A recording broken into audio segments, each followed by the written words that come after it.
Hello दोस्तों, नमस्कार। आपका स्वागत करती हूँ आपके अपने चैनल डीएनपी इंडिया में। मैं हूँ आपके साथ शिखा। दोस्तों, आज हम बात करेंगे संगम नगरी प्रयागराज की।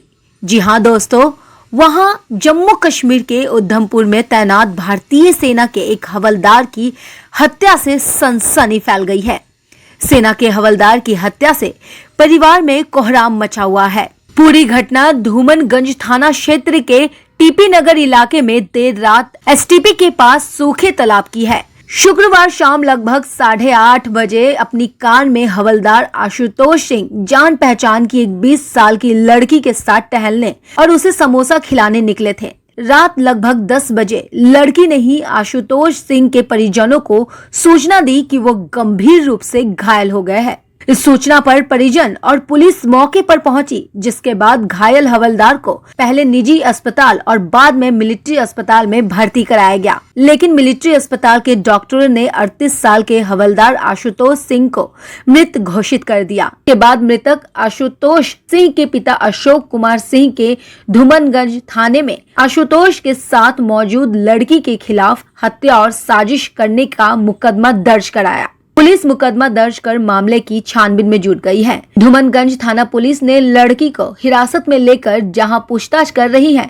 वहीं क्राइम ब्रांच को मामले के खुलासे के लिए भी लगा दिया गया है। हवलदार पर हमला करने वाले आरोपियों को धरपकड़ के लिए पुलिस की कई टीमें दबिश भी दे रही है, लेकिन लड़की के बार बार बयान बदलने से कहानी उलझती जा रही है। आखिर हत्या के पीछे क्या वजह थी?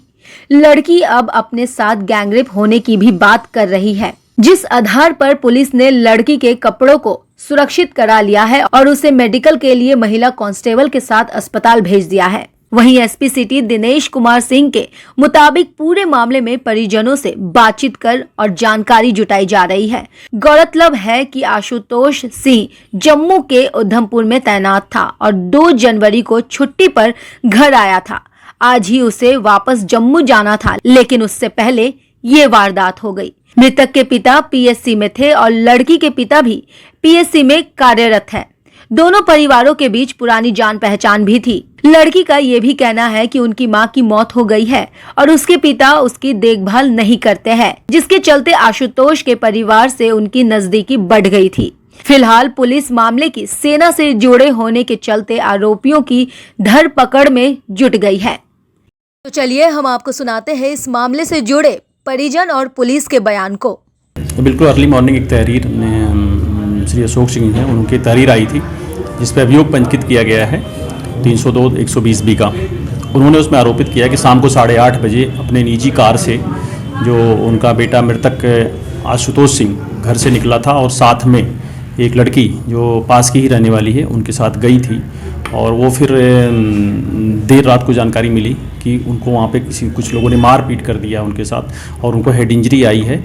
और हम लोग जब उस सूचना पर गए तो मरणासन पड़े हुए थे, उनको अस्पताल लाया गया जहाँ डॉक्टर ने उनको मृत घोषित कर दिया गया, जिस पे उन्होंने एक शंका जाहिर किया था कि इसमें जो साथ में लड़की गई थी वो उस पर संदेह व्यक्त करते हुए उन्होंने एफआईआर दी थी। एफआईआर पंजीकृत करके जब आरंभिक विवेचना स्टार्ट की गई है तो पूछताछ में फिर लड़की ने अपनी बातचीत में ये बताया कि नहीं, घटना के जो वहाँ पे गए थे कार लेकर के उस स्थान पर वो लोग दोनों लोग कार में बैठे हुए थे, तभी वहाँ पे कुछ लड़के आए जो गाड़ी के आगे से हट नहीं रहे थे, तो ये हार्न दे रहे थे, वो उस पर भी वो नहीं हट रहे थे। इस पर कुछ कहा सुनी हो गई उनके बीच का। फिर उन्होंने बताया कि नहीं हम फोर्स में पीएससी बोला इन्होंने, जबकि हैं ये आर्मी में थे, हवलदार हैं। तो इन्होंने पीएससी बोला, इस पर लड़कों से गुत्थम गुत्था हो गई। फिर उन्होंने इनके ऊपर कुछ पथराव कर दिया, वहाँ पत्थर ईंटे पड़े हुए थे, उससे प्रहार कर दिया जिससे वहाँ पे कोमा में चले गए थे। इसके बाद इसका अब इतनी बात और है कि हमारे बाँह को पकड़ कर भी वो लोग ले गए थे और मेरे साथ जो है वो बुरा काम करने का प्रयास किया। फिर अभी दूसरे स्टेटमेंट जब बाद में दी तो उसमें बता रहे कि नहीं मेरे साथ बुरा काम किया। हमने तत्काल अभी इनका जो है जो प्रोसीडिंग्स है हमने इनका जो आधावस्थर है वो तत्काल महिला कांस्टेबल और महिला सब इंस्पेक्टर्स को बुला करके उसे सुरक्षित किया गया है। उससे हम रिजर्व करा रहे हैं, सही उसके भेजेंगे परीक्षण के लिए और उनको मेडिकल भेज रहे हैं, बयान कराएंगे और पूरी टीम लग गई है। जल्दी हम एक तो गिरफ्तार करेंगे। हाँ, 1-2 बार अपने परिजन को बदला, जैसे उस जानकारी में जब है कि उसको उसके ऊपर आरोपित कर रहे हैं ये परिवार के लोग, तो थोड़ा विचलित हुई।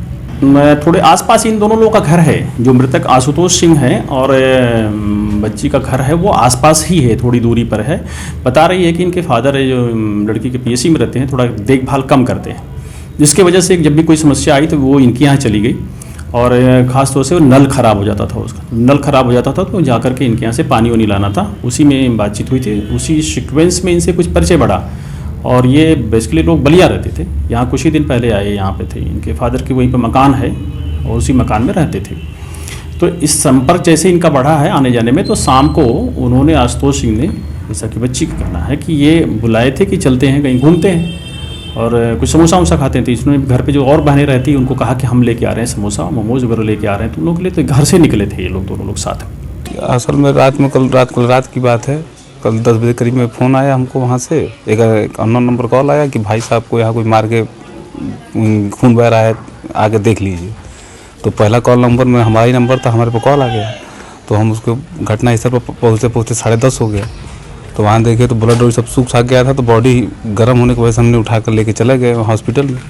और यहाँ नारायण स्वरूप में गए तो उन्होंने कहा कि ये सीरियस केस हमारे नहीं है, ऑक्सीजन ला करके आप चले जाइए कहीं और। तो हमने अपना मिलिट्री में भैया हैं तो मिलिट्री हॉस्पिटल दिखाया, तो वहाँ पर बताया कि 40 मिनट पहले इनकी मृत्यु 30-40 मिनट पहले इनकी मृत्यु हो चुकी थी। एक लड़की थी, अब उसी को पकड़ी गई है, उसी के माध्यम से सब पोल खुल रहा है उसका। क्योंकि जब आदमी मर गया है तब उसके बाद फ़ोन करने का उसका क्या फ़ायदा, जब सामने उसके खड़े हुए हैं। तो वो सामने थी वहाँ पे, जब मर्डर हो रहा था तो वो देख रही थी। और उसके बाद जब हो जाने के बाद हमारे पर कॉल की है, तब उसका ब्लड 2 से 8 मिनट में ब्लड सूख जाता है, उसके बाद वो हमको फ़ोन की है। जब पहले कर देती तो कुछ संभावना थी, बचाया जा सकता।